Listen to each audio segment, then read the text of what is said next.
I am one of your hosts, Sami Kinnison, joined with Angela Belford, our other host. Today we have Alex Hanse with us, also known as Nemo. What? So excited. Alex, tell us a little bit more about yourself. Tell us who you are. Tell us about Nemo. Tell us everything. I love it. So nickname rather, stemmed from my University of Florida days. So go Gators. So I always had to throw that out there. We used to wear a Nemo backpack everywhere, so that's kind of where that happened. And it started in high school. All the kids wore, cartoon character backpacks, and I kind of chose Nemo. But then that also tells my journey of coming from Miami, Florida, and being this kid that grew up in the not so necessarily great places. It wasn't horrible, but you didn't really realize you didn't have it all, but you just made it all work, and you were as creative as you could be, and you're around other creative minds, and everyone was just kind of building and creating things and doing cool stuff. There was no names on it. We didn't have social media to tell the story of when we were dancing in the hallways or cracking jokes in the classroom settings, those kinds of things. So just a kid who's just always been creative, always been a dreamer, always losing my thought process and ideas and my imagination, and just someone who's just always been trying to put a smile on other people's faces, to believe in whatever they have going on in their hearts and souls, and just go after it, no matter how foolish it may seem, which we can, talk about, those entities and how that has turned into other cool things as well. So that's a slight snapshot. I love it. I'm excited to have you on, Nemo, because you and this is our third Full Sail alumni on the podcast. We're going to have a whole Spotify playlist that is just Full Sail alumni. Anyway, if you're cool enough to hang out on the Full Sail alumni mixer events, you could get an invite here. Anyway, so really excited to have you. I always look for the people that have like energy and vibe, because those events are like 8, 9 o'clock at night, depending on which time zone is. And so anybody that's got energy that late at night, I'm like, oh, these are my friends. So what did you study at Full Sail, and when were you there? Good question. I did 2 degree programs there. My first degree was in recording engineering. So that was back in 2011 and 2012. Did my associates. And then I came back in 2016 to 2019 to do a second degree in graphic design. So combined together now, I would kind of wave the flag of being a multimedia designer. So you're kind of combining graphics and lighting and video and all these other elements kind of in one. So that's kind of my role now as a multimedia designer, senior graphic designer, kind of whatever you want to allude into those things. Just someone who's taking a lot of ideas and then making it into something pretty, so that you can sell something or make someone happy, or so that you can achieve, whatever your goals are. Could be business, company, personal, leisure, but that's my world. So those were my 2 majors and kind of where it took me. Fantastic. I promise we are not sponsored by Full Sail. I'm just like finally coming out of the closet. I live in central part of America in Arkansas, and everybody's like, oh, you got an online degree from Full Sail. I'm like, and nobody thinks it's cool here. And then you go to the coast and everybody's like, ooh, Full Sail. Hey. Funny. And so now I'm embracing it. I'm all about it. So glad you are here. Let's start with the name of your everything. Okay. Your book, your company. It's a very interesting name. So tell us a little bit about Foolies. Cool. So Foolies are people who are so passionate, motivated, driven to live out their goals and dreams that they're called fools for doing so. It was a name that me and my brother of another mother, skin color, we developed many moons ago. He shifted and started doing his own thing in his career, but I kept the mantle going. And the goal was, we were 2 University of Florida graduates, or at least moving towards graduation. but we had other aspirations to make music, to, record and engineer and to do all these dreamer-esque things. But our college, acumens would have said no. He was a journalism major. I was a sports medicine major. So finishing your degree with a sports medicine, background, and him finishing in journalism, you're like, you guys are talking about rapping and clothing. Like this is just really kind of interesting, kind of weird, and almost like, yeah, you all are foolish, right? And that's kind of where the name kind of spawned out of, to us kind of joking around, and it's like, nah, we some foolies, and just thinking about how many other people were like us during our days in college. They were nurses, potential lawyers, all these different professions, but they wanted to have a cupcake shop, or they wanted to sing professionally, or maybe they just wanted a different degree. They did a more traditional, my parents paid for this degree kind of thing, but we wanted to do something else. And seeing those people transition or try to get to those things, we kind of said, hey, let's give them an identity, which would be the Foolies. And so something that, we created around 2010, and it's just been evolving, and that has led to Foolies Approved, which was just a catchphrase that, we wanted to throw out whenever we saw something positive, uplifting, encouraging, something that motivated the culture, that just made us light up in a positive way. All right, that's Foolies Approved.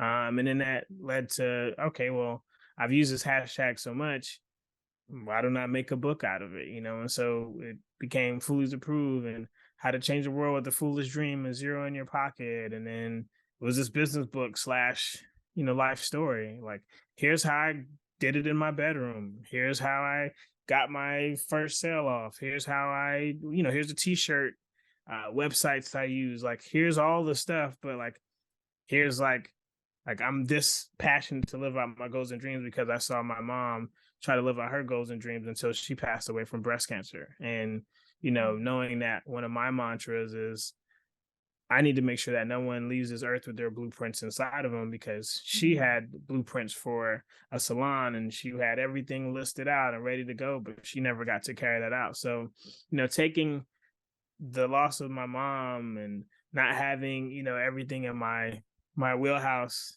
to build the dream, right? No rich uncles somewhere, no family members that were able to help me out, which, nothing wrong with that if you have that. But, the ability to just be able to do this with $1 in a dream, or just my mind, or just whatever resources. So I was like, hey, let's put this in a book format. And then that led to me coming up with an affirmations book. So it's like, hey, you have the book that's teaching you about business and finding your niche and branding and all this stuff, but then what about something to keep you motivated as you're going throughout the journey? So, it's been this, kind of beautiful transition. And I look at that affirmations book as we're going into different genres within it, from we just released one for health professionals. We have another one being released, exclusively shared here first, for creatives and entrepreneurs, and those kinds of things. So I want to keep that going. There was a general one created, but there's so many pockets of people with my professions that I've experienced and other things that I'm passionate about that maybe they need something catered to them too. So this is all the foolish part of this journey that I'm on, of, hey, I just want to inspire people to get it and to go after it. I don't care what it takes. And I don't care how many sacrifices I had to make to see someone else win. I just want to make sure that, once again, they're not leaving this earth with their blueprints still inside of them. Oh my gosh, that's amazing. I feel like I say this every time we have a great podcast. I'm like, I have so much to unpack there. The idea of the blueprints still left inside of you. Those of us that are dreamers dream up and imagine different things that we could do, I've met so many people that are like, I had that idea years ago, but I never did it. And now somebody else is doing it and they're making it. And so you're really trying to inspire the people, the dreamers of the world. That's fantastic.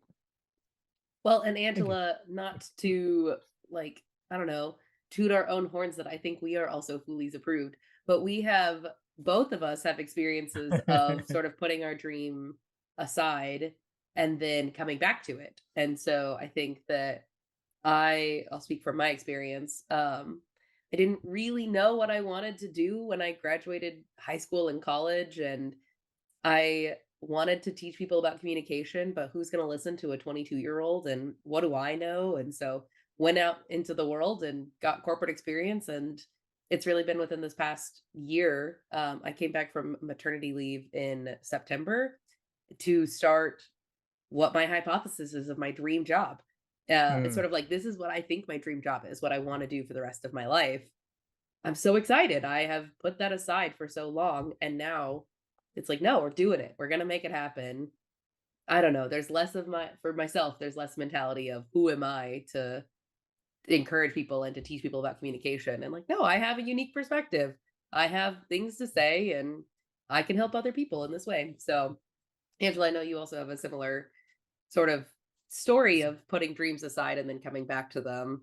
Maybe the dreams Well, aside is definitely not Foolies approved, but coming back to your dream, like embracing it. Coming back to it. well, I would say that like it's so it's a little bit chilling for me to hear you say, well, who's going to listen to a 22-year-old? Because I was trained by Jack Canfield when I was 26 and I wanted to be a public speaker and I wanted Mm. to inspire people and teach people and train people. And I literally at 28 said, nobody's going to listen to me. Mm. And I had people showing up at workshops and filling out these evaluation forms. It's so crazy what your brain can do, even when you have evidence that says, people are listening to you. They do want to hear this. And so yes, I did put that aside.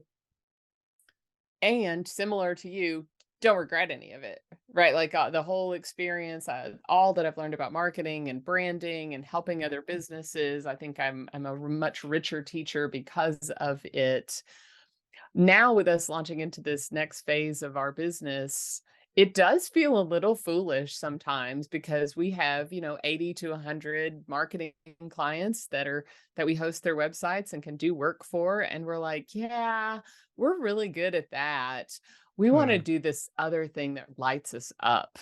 Like Mm. we think we can actually change the world by talking about communication and presentation skills and how your emotions impact your life on a day-to-day basis. And I still hear the whispers of like, why don't you just do that thing that you're good at that people pay you to do? And it Yeah. does. So I love this idea. And I think it's fantastic, beautiful timing for us, at least, to hear about Foolies Approved from the standpoint of like, yeah, even like sometimes we can hear do that because you're not loving what you're doing anyway. You're not very successful. Well, we are successful in this area and we're good at it, but man, it's still okay to like chase your passion Yeah. and to do something that lights you up. Yeah, and it's okay to have multiple passions. I remember walking through a park with one of my brothers, and we saw like these like statues. I think it was like your Aristotles and Plato's. Not sure why this was in this park, but it was the titles that they had, and it was like author, scientist, um chemist. It was just like multiple Philosopher and titles, and I was like, yeah, I was like, man, why do they get to have 16 titles and be some of the most revolutionary minds this planet has ever known, and then I'm getting told focus on one thing.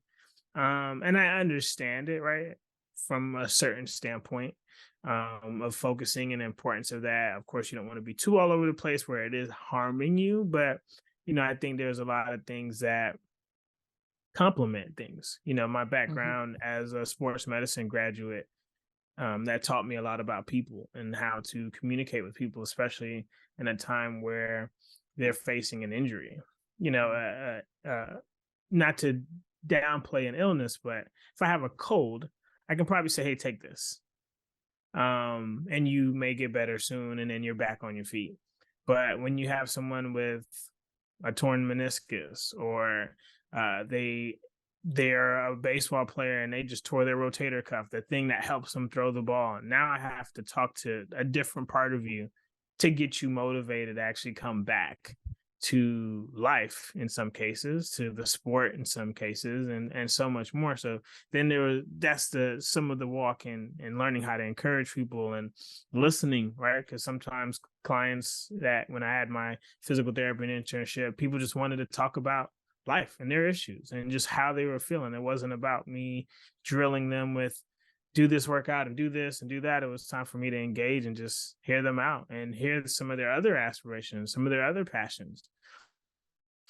My background in massage therapy helped me understanding communication with people on a touch standpoint, right? Understanding that the power of touch can soothe someone or upset them, right? And understanding where that plays a role. And my experience at the car wash as a kid, washing cars and communicating with people. How do I get tips? How do I make people excited? How do I get return customers, right? So, all of these random things sometimes are really just cool, like needle points. I envision like a movie where you're looking for like a criminal and you got all these points, but something similar to all these points kind of going back to one thing, and that getting you settled into this, I guess, cockpit that we're in now, that we're taking off and flying into these new journeys and locations and places, but they all align with who we are, who we've been, and how that's moving us forward.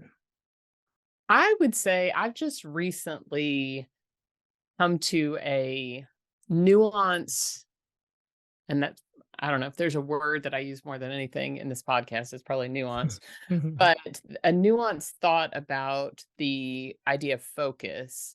Because what I've discovered for myself is that I can only focus on starting one thing at a time. Okay.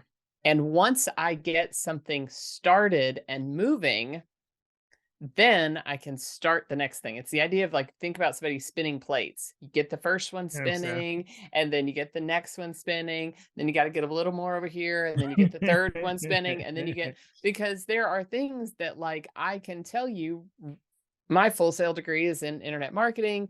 And when I very first started that, and when I was starting my marketing agency and learning search engine optimization, like, I had to focus on that intensely, and I had to get really good at it. Well, now the grooves in my brain are very, very deep, and I can learn new stuff about SEO really fast because I've been spinning that plate for 14 years. I can do marketing, but now that I'm looking at, like, launching a book and launching this new division of our company, I have struggled when they felt like two different things, and I had to get them literally in alignment of how does my book align with this new division of the company? Because if it doesn't align, I need to pause one of them for a minute and get one of them going. But now that I've figured out how they're in alignment, that I'm like, okay, I can spin these two plates at the same time. So I don't know if that's helpful to anybody else, but it was a big thing as somebody who loves to do lots of things. Everybody is always like, Angela, you have so many different things going on. Yep, but I can only start one thing until it's that I got to give that plate some good love and some deep love. I understand. Yeah. So I don't know if that's helpful to anybody else in thinking about focus. So, Nemo. Yes. Foolies Limited Clothing, as featured and seen on Gary Vaynerchuk's Crushing It, which, if you got sensitive ears, I would not recommend you go check out some Gary V. But if you got a really good tolerance for a good F-bomb, then definitely should. Gary V's your man on marketing and all the things. I love him. So that's pretty cool to get Gary V to shout out about you. But tell me, why clothing? You just said that you did sports medicine and digital and multimedia, and none of that translates in my brain. But so how'd you get there? Help us connect the dot, draw give us the string on the crime scene here. There you go. So as an artist and a rapper, my thought process was, I want to make sure that people are tapped into what we're doing as what I felt was a movement, and which is still a movement. And so rappers had clothing lines. That was kind of Mm. just the initial thought process. When we would make music, or when I would make music, I would yell out "Foolies," on the track, and that was kind of how it started. And I was like, why don't I put this on a shirt? And I actually remember Googling how to make your fan base, and I stumbled upon this article about artists and how they would give their audiences an identity. So Lady Gaga had the Monsters, Wiz Khalifa had his group called Taylor Gang or Die, and everyone had these like entities. And I was like, okay, well, I need my own. I don't want to just be rapping all day. I want to give them something to connect with, something to catch on to. Um, that was the beginning of it. And the audience immediately said, yeah, I'm a foolie too. Like, I'm somebody who's so passionate to go after whatever it is that I'm getting called foolish for doing it. So we had the word foolies that we got printed out on like an inkjet printer, and found this like Walmart-esque paper that you can like adhere to the shirt, and then we ironed it on. Yes. And this process that we went through, I call it the Damon John effect, where we had one shirt. We didn't, we weren't mass distributing. So we would see our friend, put the shirt on them, take a photo, and then say, hey, give me that shirt back, because I only got one. And then we would keep doing that process, over and over and over, until people said, oh, this thing looks like it's taking off. It's very guerrilla marketing-esque. If you are into, you mentioned Jack Canfield. So, I mean, you might know Brian Tracy and Oh whoever yeah. else audience Oh wise, yeah. you know about those people as well. And if you don't, look them up. Yep. Because we were bootstrapping. We didn't have money, to Mhm. just get a warehouse full of t-shirts. So we had to do it how we had to do it. And so clothing, I've always, while I understand like people want to dress up and there's certain occasions, right? If you're at your wedding, like you're not gonna have on a t-shirt per se. Like I understand. Unless you're just that kind of person and your wife's okay with that.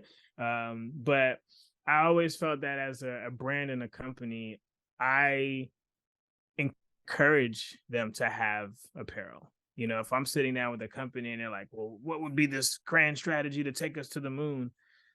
Should we more billboards, running ads? And I would say, no, get your entire company t-shirts and tell them to wear it whenever they go out to eat, to hang out, to do laundry, go to the grocery store, because someone's going to see Microsoft on the back or Google on the front, or, made with love, and then it's the name of the company on the back, and that might strike up a conversation, or like, oh, that's cute, or I love that design, right? So even myself, I have on a shirt that says "Don't stop, keep going," and then I can't really flip around right now, but on the back of it, it says "Keep going, keep going, keep going, keep going." And so my thought process as well is, if I'm sitting in an arena or walking somewhere and someone's having the worst freaking day, right? You're on a freaking awesome show, right? They're having the worst day of their life. They may see that one shirt or that one little message of hope and say, hey, that's for me. It's like, this is your sign, or if you needed a sign, this is it. Like, that's what this apparel does for a lot of people. And to me, we're supposed to be lights to the world. We're supposed to be giving people fuel to keep going till tomorrow. It's a lot going on. The pandemic isn't completely over. Like, I want to make sure that people understand their purpose, their worth, they're loved, they're cared for, that their dreams are important, that there are things that they just love to do. It doesn't have to be this grandeur thing like make millions. It could be just, I want to have a community garden because the people in the community don't know how to grow their own food, or I want to go to schools and read to them because this at-risk school in my neighborhood, their reading percentile is super low. So I want to help that. Like, that's what this is about. So having messages on t-shirts, nothing new per se, but my niche, my audience, Black women that I care for, my culture, people who I love and look up to and idolize in some cases, respectfully. I made this for them. I made this for my friends, at the University of Florida. When I was there, I saw them wanting to go after their goals and dreams and not going after their goals and dreams. And I looked around and said, what could I do about it? How can I fix this? How could I do something to ignite them on that journey again? And, this t-shirt, brand is, kind of seeped into people's minds now. Is like, I was about to quit, but I heard you, Nemo, in my head when I was looking to go do something. Or, I looked over and that shirt that I bought from you many years ago or last week was sitting there. And then your affirmations book is yelling at me. And then you're on Instagram telling us to keep going and don't stop. And so that's just kind of what it is. It's just, this was my vehicle to create change, to inspire people through the music we were making at the time. And I just kept going regardless of the music was involved. I just kept going regardless of that. I love that so much. And we just got a fantastic primer lesson in marketing. Like, everybody thinks we're just listening to Nemo's story here, and you just got some like significant words of wisdom on how to bootstrap. And it's funny How because I am how to change the world with a foolish dream and zero in your Yes. pocket. Yeah. And if anybody, it's exciting. This season we're moving to a video, and I definitely have my Be Freaking Awesome t-shirt on, which is Nice. designed so that I can also still wear my jacket. There you And go. that way She's always cold. The anecdote. Angela is always, always, always cold. So she's like, gotta have the jacket where you can. Anyway, it just makes I me used laugh. to do it because I liked wearing a jacket because then if I'm speaking and stuff. But now, after my weight loss journey last year, I'm freezing all the time. I'm not complaining, just All good. going somewhere to the south in the winter, no problem. I'm just a Canadian goose up in here. The next thing I want to talk about is, in prepping for this episode, I went and had looked on your LinkedIn profile, and the day that I looked at it was fabulous, because you said, keeping happy, go lucky you, keeping hopeful you, keeping positive you. Don't let this job hunt, don't let the no's suck the joy out of you and your joy for the industry you love. Understand? No equals next opportunity. A no just means next opportunity. That's it. Like, mic drop. Nemo, I love that. Now, in the middle of it, you say, best lesson I've been given in my 21 years of life. And then you said, calm down, y'all. I'm 35. I want to know the story about that. Well, you know how whenever you ask someone their birthday, they may say, I'm 21. And then, so it was just me playing on that joke. Just in case anyone that knew me was like, you're not 21. Don't do that. Don't be lying. I go with I may look 29. 21. I go with Huh? 29, not 21. Yeah. If somebody says, like, how old do you think I am? The correct answer is 29. This is for everybody out there, your pro tip. Because if they're There you older than go. 29, they're very flattered that you thought they were only 29. And if they're younger than 29, they're very flattered that you thought they were older and mature enough. So Okay. 29 is the perfect age to. I like that. I like that. Yeah, next opportunity, next offer, just sometimes knows, especially when you want it, right? You've been going after this dream forever. You've been wanting this spot, this position, whatever it looks like.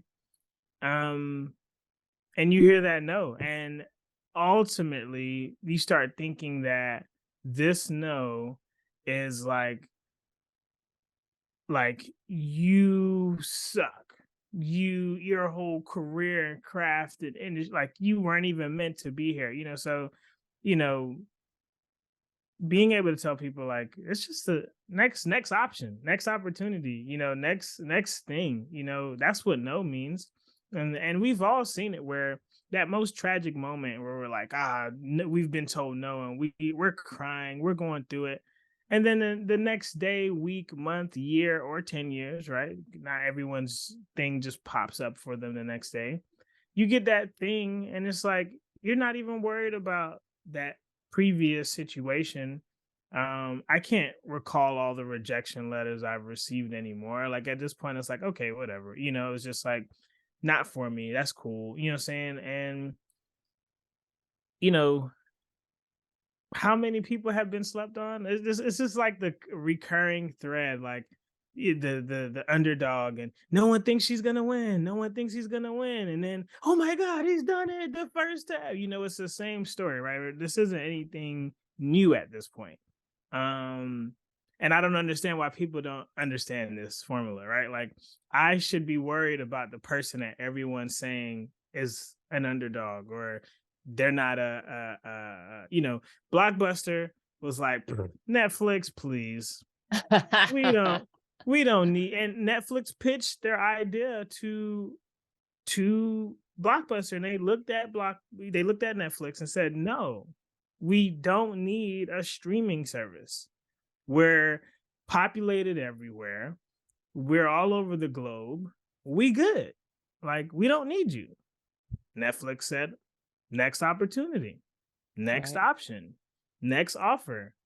And now everything's streaming, right? Like Hmm. everything's a digital platform. Everything's being has a subscription model to it now. Everything has now followed and adopted their identity, not in brand new, but definitely critically acclaimed. But Hmm. imagine if they would have said no, right? I had this post that went up a couple years back. When Beyonce first started singing, she auditioned at this show called Star Search. She didn't get selected for whatever reason. Too young, not good enough, vocals weren't there, like whatever the reason is. But she didn't give up. And now this is one of the most like iconic women, right? Black women, yes, but just women on the planet, Hmm. rivaled with like Michael Jackson, right? When people start having conversations of who's our modern day, I've heard conversations about Beyonce, right? But imagine if she would have said, I didn't get picked at Star Search, so I guess I should just wrap this up, right? So many people would have been, impacted had she not been here to share her music, share her joy, get women through tough times, get men through tough times, give people laughter, songs to sing, to vibe to have this amazing feeling inside on a rough day.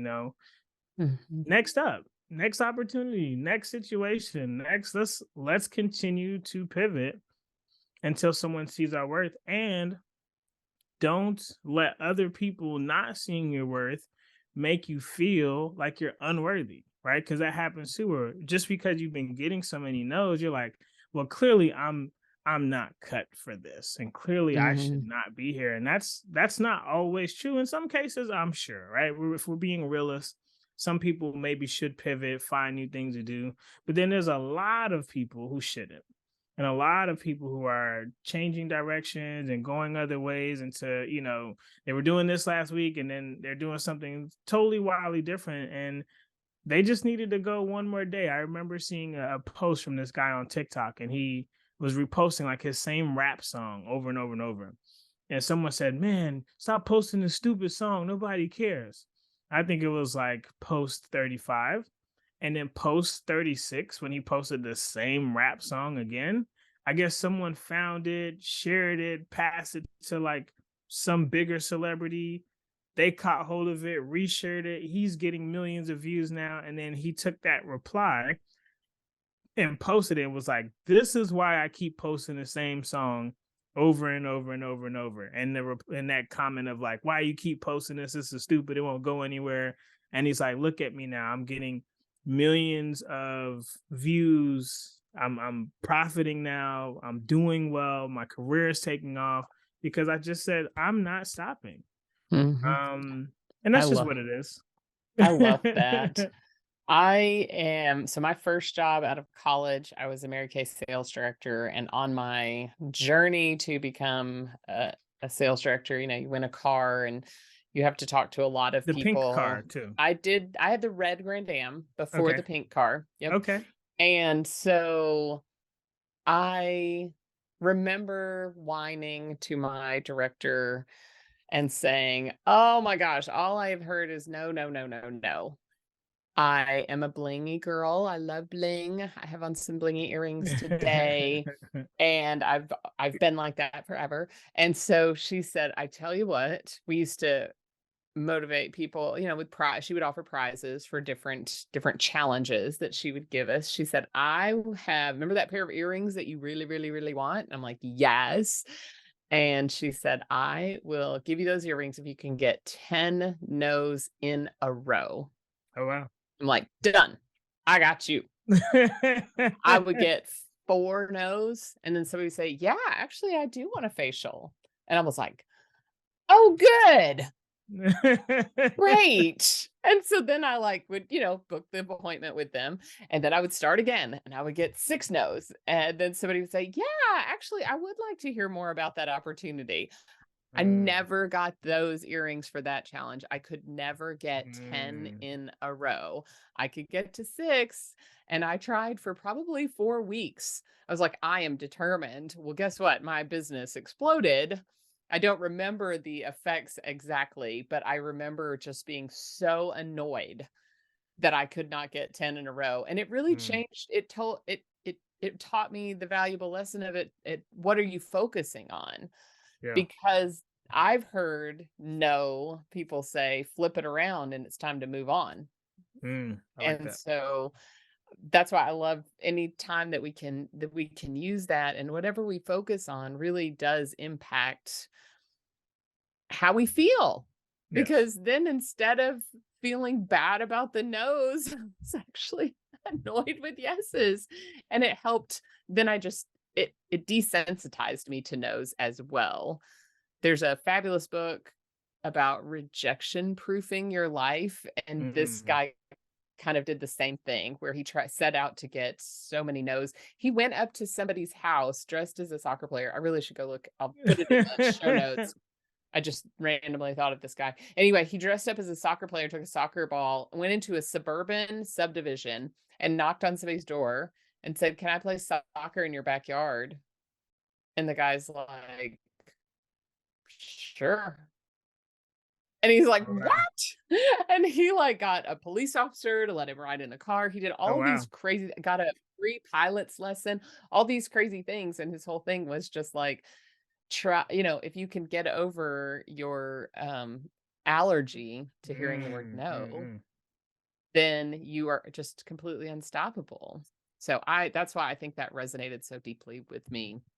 Thank you for sharing.